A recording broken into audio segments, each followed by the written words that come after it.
Всем огромный привет! Меня зовут Алена, и давайте мы сегодня с вами оформим нашу коробку-конверт, которую я так давно хотела заполнить.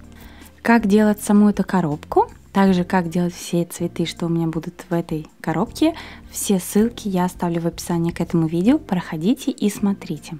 Ну а теперь сама коробка. Снизу я добавила утяжелитель. Я взяла, сделала заготовку из шпаклевки, для того, чтобы наш конверт стоял и не падал. Затем сверху я заполнила пенопластом, обклеила гофрированной бумагой, чтобы у нас было все красиво. Ну и край нашей коробки я задекорировала сизалью. Также для моего букета мне понадобится много разных листьев. Я делала листья на проволоке, ну и сами цветы. Какие цветы из этих я еще буду использовать, я не знаю, но что-то в коробку пойдет, а что-то, как всегда, останется. А теперь давайте заполнять нашу коробку. Ничего нового по заполнению букетов, любых композиций я вам не скажу.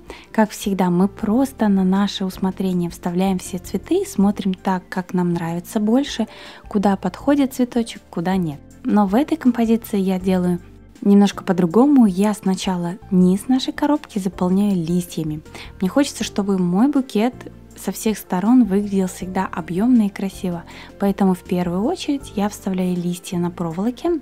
Также их можно вклеить на термоклей, или если они у вас хорошо держатся, можете их не вклеивать. Вставляю наши листья так, чтобы они были направлены вниз, и тем самым мы закрываем край нашего букета, и низ нашего букета будет красивый. Я делаю это не везде, я делаю на данный момент в тех местах, где знаю, что они у меня будут точно. Потом, конечно же, впоследствии можно все это доработать. Теперь я вставляю нашу наперстянку.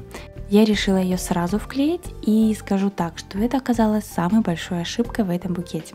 Потому что по окончанию моей работы мне хотелось ее достать немножко выше, так как мои цветочки немного спрятались за всеми остальными цветами. Помогаю себе в работе деревянной шпажкой и начинаю вставлять все оставшиеся цветы.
Ну и после того, как я вставила все свои бумажные цветы, мне показалось, что там очень мало белого цвета. И у меня еще с прошлого года осталась вот такая гортензия.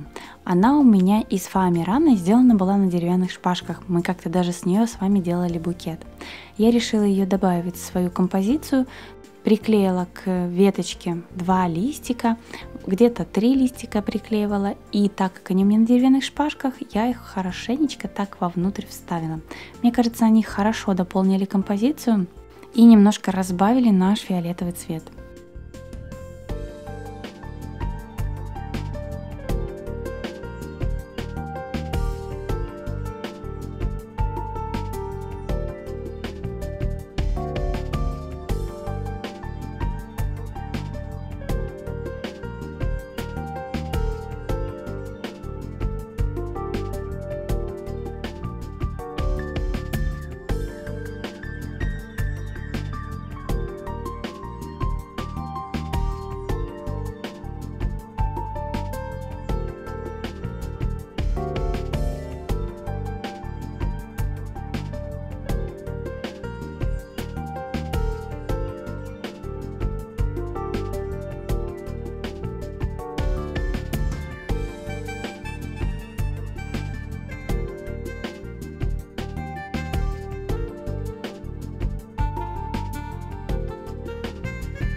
Ну вот, теперь в готовой композиции видно, что мою наперстянку хочется достать еще выше. Мне хотелось, чтобы она выделялась из моего букета, но ничего.